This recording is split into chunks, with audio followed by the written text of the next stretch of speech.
Good afternoon, students. Today we are starting from literature part of lesson 11. We have read about literature beginning part, and now we are starting from literature in Italy. Machiavelli was a great political writer of Italy. जो Machiavelli थे वो great writer थे Italy के, and he expressed his political ideas in his work. उन्होंने अपने political ideas जो अपने work में शो किए हैं. जो द प्रिंस डैंटेज डिवाइन कॉमेडी, ये जो है एक पोएम का नेम है. इंग्लैंड की एक पोएम है जो उन्होंने लिखी है, बहुत लंबी पोएम है जो कि स्टेट ऑफ सोल के बारे में लिखी गई है. It reveals the religious and social life of the day. उन्होंने इसके अंदर क्या किया है, religious and social life of the day, जितनी भी रिलीजियस लाइफ थी वहाँ की, सोशल लाइफ थी इटली की, उसके बारे में उन्होंने सारे के सारे व्यूज़ एक्सप्रेस किए हैं इसके अंदर. Petrarch, a great scholar and writer, has been called the father of humanism. जो पेट्रार्क थे एक ग्रेट स्कॉलर थे, राइटर थे, जिनको फादर ऑफ ह्यूमनिज्म भी कहा जाता है. It's very much important point. Just note down that it can come of 1 or 2 marks, that who is called father of humanism. Petrarch is called father of humanism. His sonnets and lyrics were popular through out Europe. उनके जो sonnets थे, sonnets होते हैं गीत गाथाएँ जिनको बोला जाता है, लिरिक्स जो थे वो सारे के सारे बहुत ज़्यादा पॉपुलर थे पूरे यूरोप में. Other Indian writers were Ariosto, Tasso, Boccaccio, and Boccaccio wrote in prose. ये बाकी जो राइटर्स इटालियन थे सारे, और बोकैचियो रोट इन प्रोज, बोकैचियो ने प्रोज लिखा. And his work Decameron is collection of 100 famous short stories.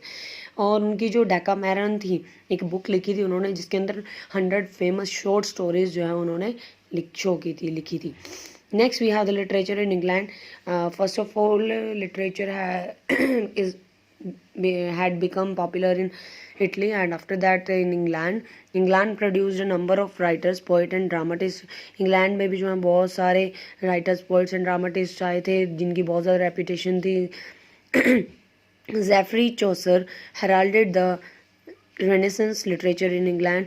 Geoffrey Chaucer जो थे उन्होंने क्या किया, अनाउंस किया था. हेराल्डेड होता है अनाउंस करना, अनाउंस किया था रेनेसेंस लिटरेचर को इंग्लैंड में.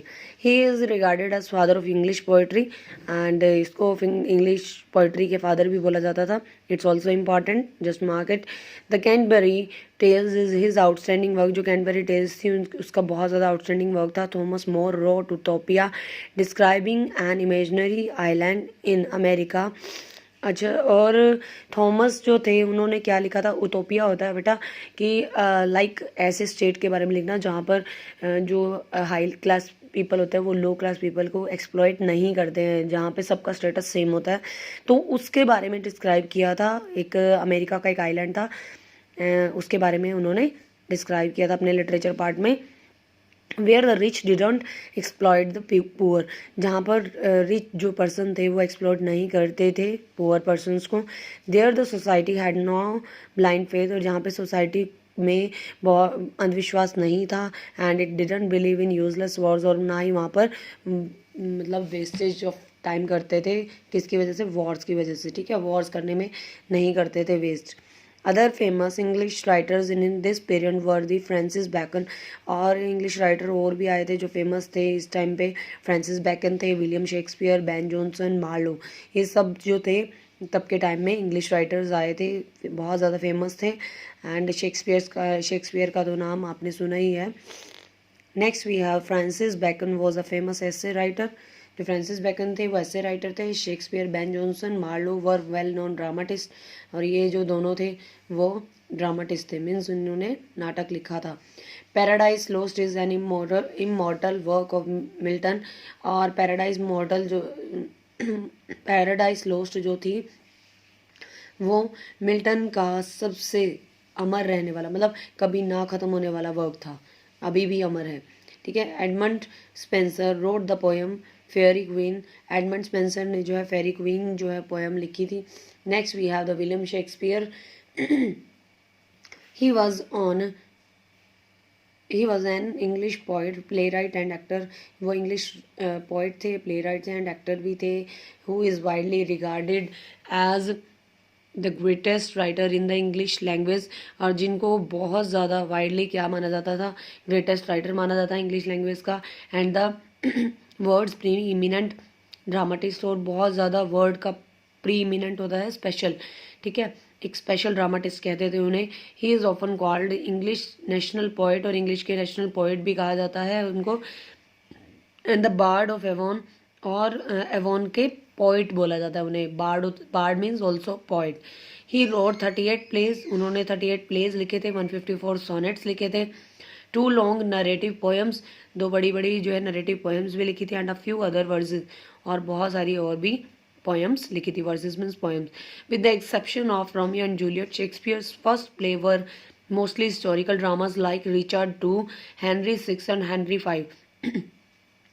रोमियो एंड जूलियट के साथ साथ जो है शेक्सपियर ने जो है पहला प्ले लिखा था जो वो हिस्टोरिकल ड्रामा पर आधारित था, बेस्ड था, लाइक किसकी तरह, रिचर्ड II की तरह, Henry VI and Henry V। These are the dramas name.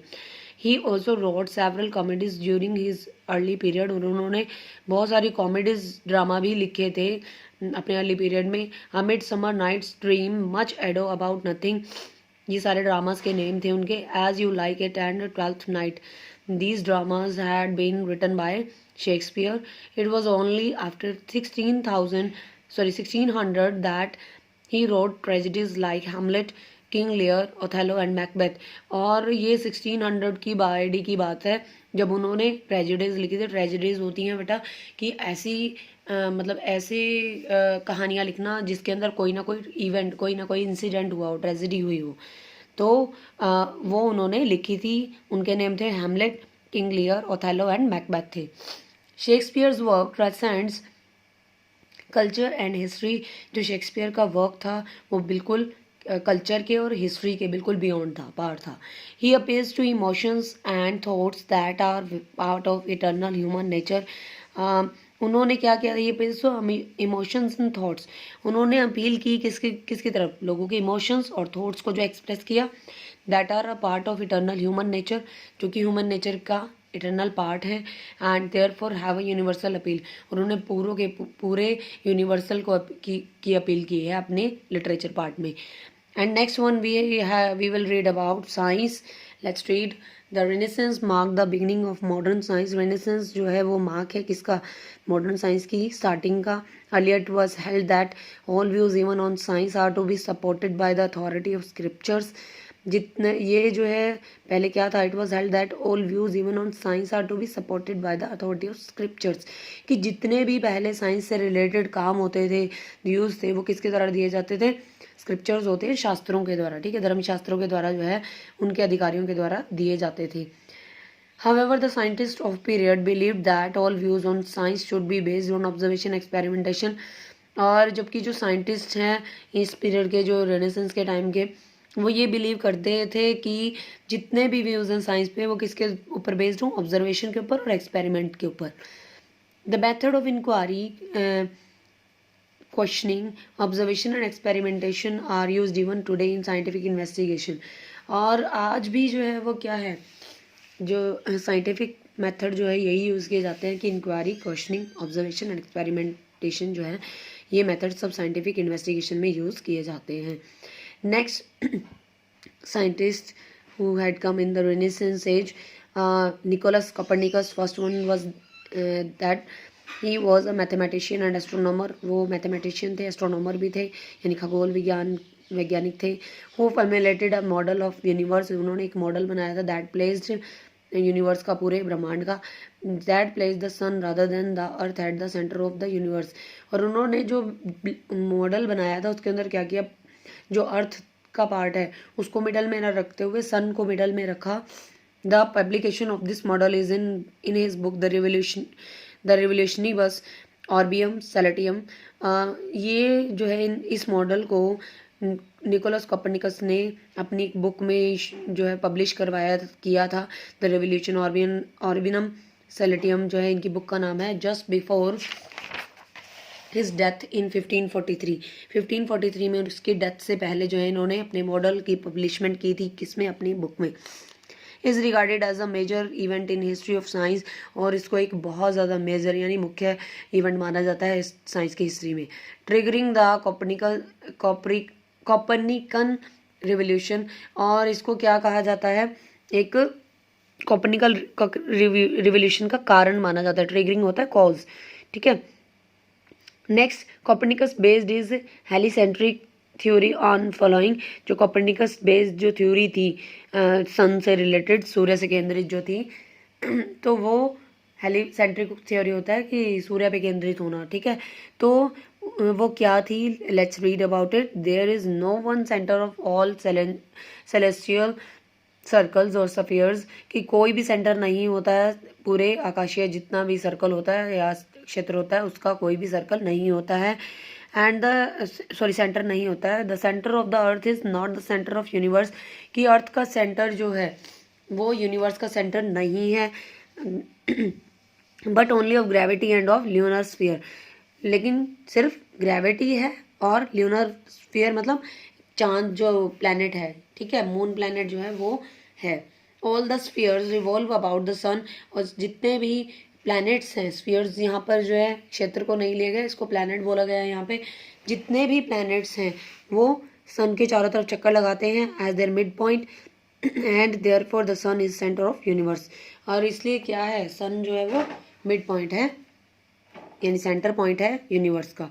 The earth has more than one motion, और अर्थ के एक से ज़्यादा मोशन है। टर्निंग ऑन इट्स एक्सिस, एक तो अपनी जो है अपने एक्सिस पर घूमता है, and moving in a spherical orbit around the sun, और गोल आकार रूप में चक्कर लगाने के रूप में जो है ये मोशन करता है।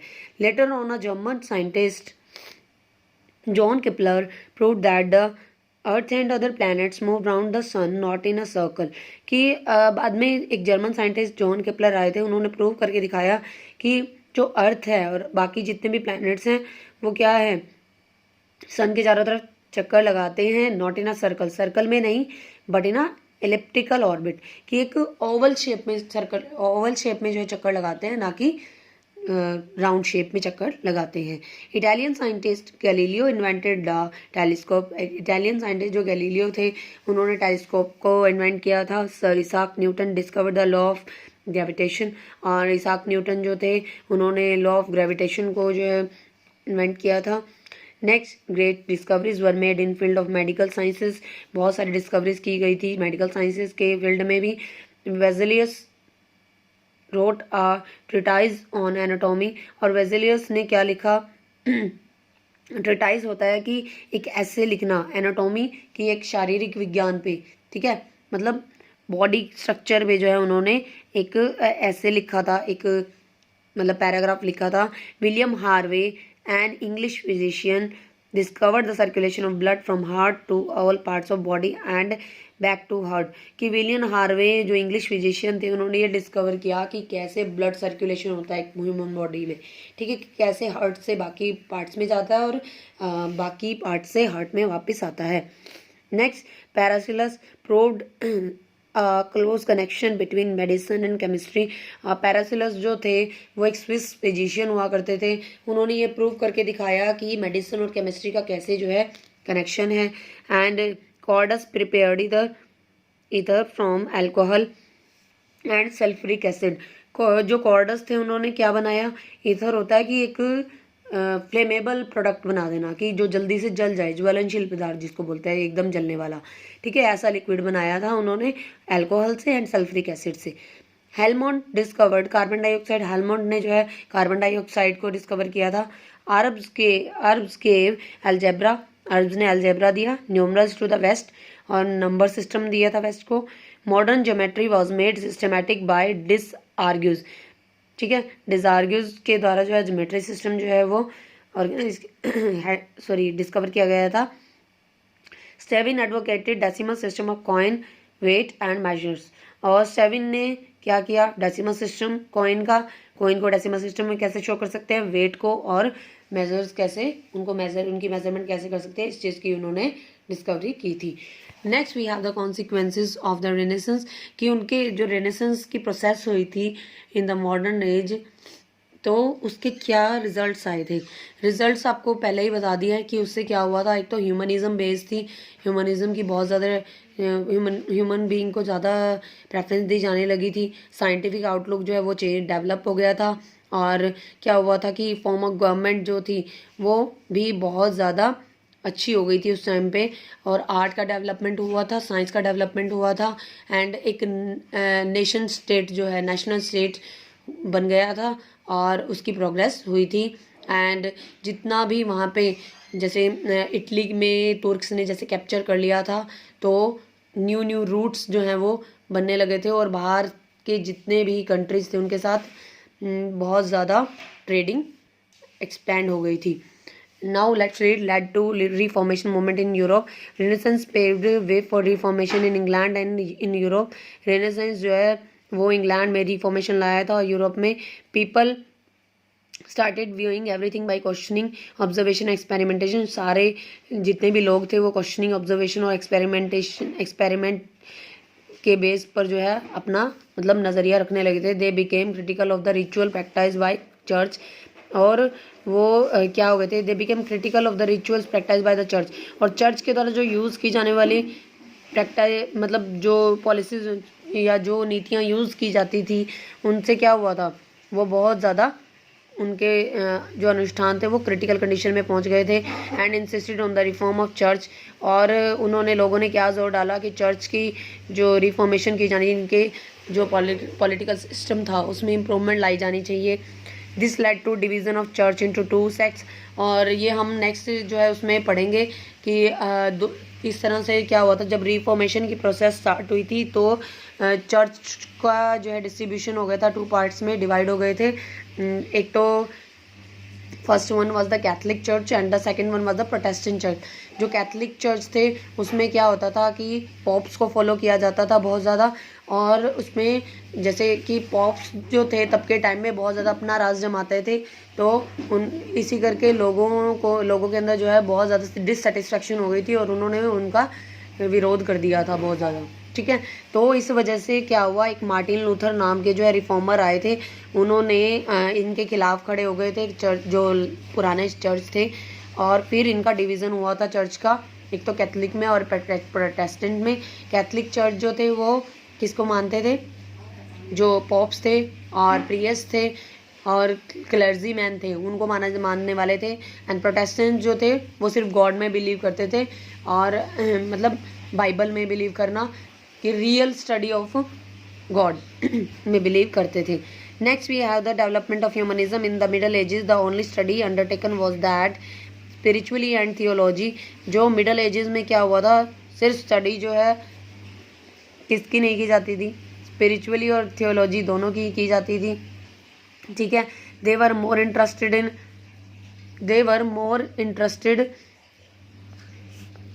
इन द फ्यूचर लाइफ, और वो फ्यूचर लाइफ में बहुत ज़्यादा इंटरेस्टेड हुआ करते थे। Renaissance widen the outlook of people.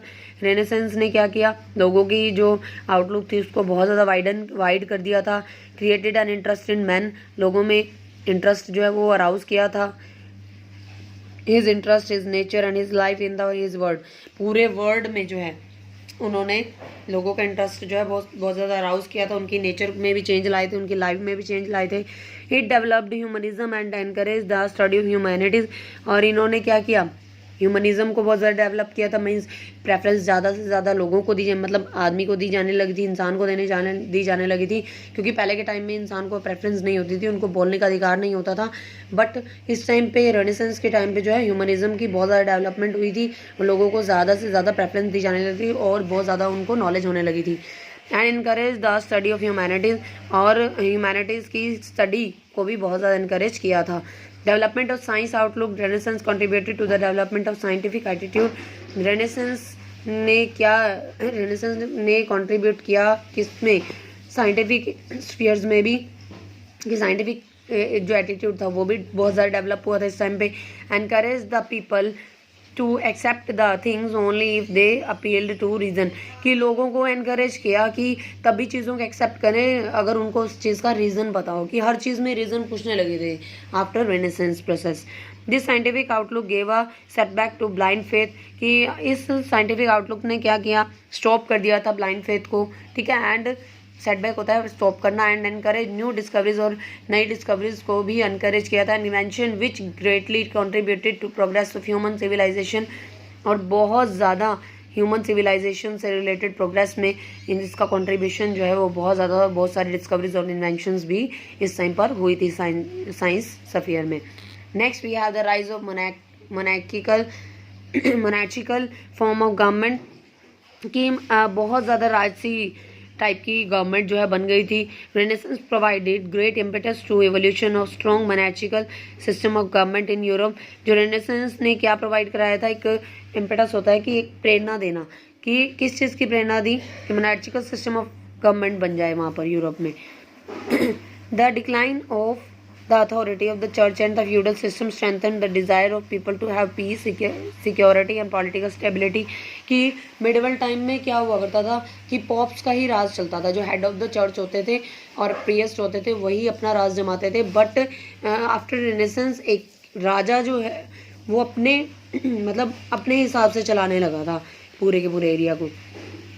Decline of authority of church, कि चर्च की अथॉरिटी का डिक्लाइन हो जाना, ठीक है, पॉप्स का जो है मतलब राज बंद हो गया था। And feudal system strengthened the desire of people to have piece.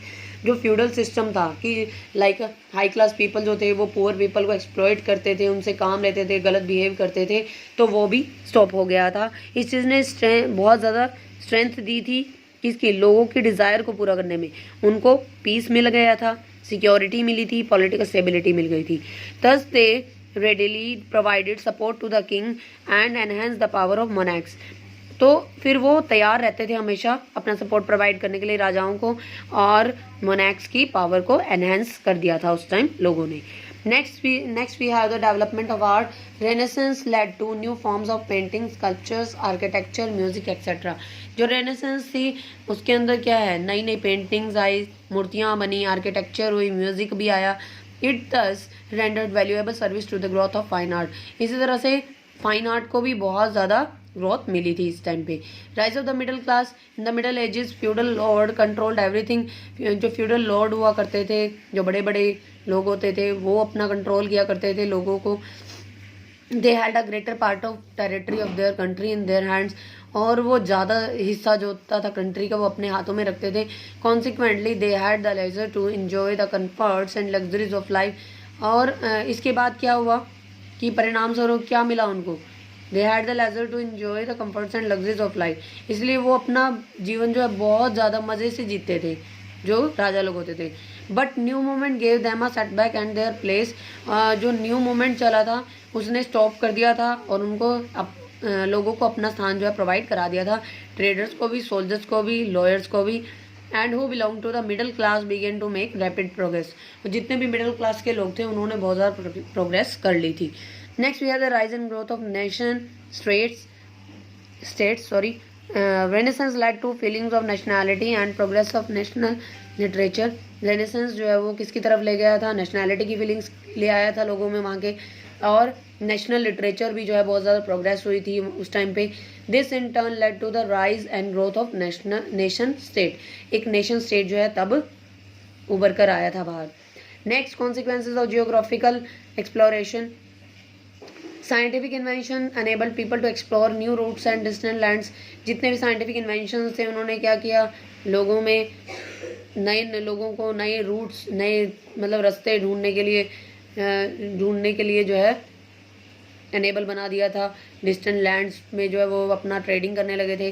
These geographical discoveries led to establishment of trade between Europe and east. ये जो जियोग्राफिकल डिस्कवरीज थी, नए नए रास्ते जो मिले थे, उससे क्या हुआ, यूरोप और ईस्ट में ट्रेडिंग जो है वो बहुत ज़्यादा अच्छे से स्थापित हो गई थी। These commercial relations brought prosperity to Europe. और ये जो कमर्शियल रिलेशंस थे वो प्रॉस्पेरिटी लाए थे यूरोप में। They also paved the way for the process of colonization of Asia and Africa.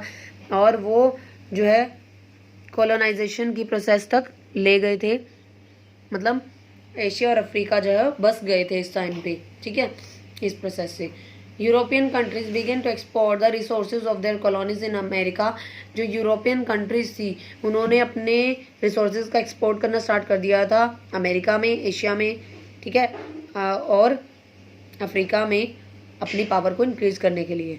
Thank you so much, your lesson has completed.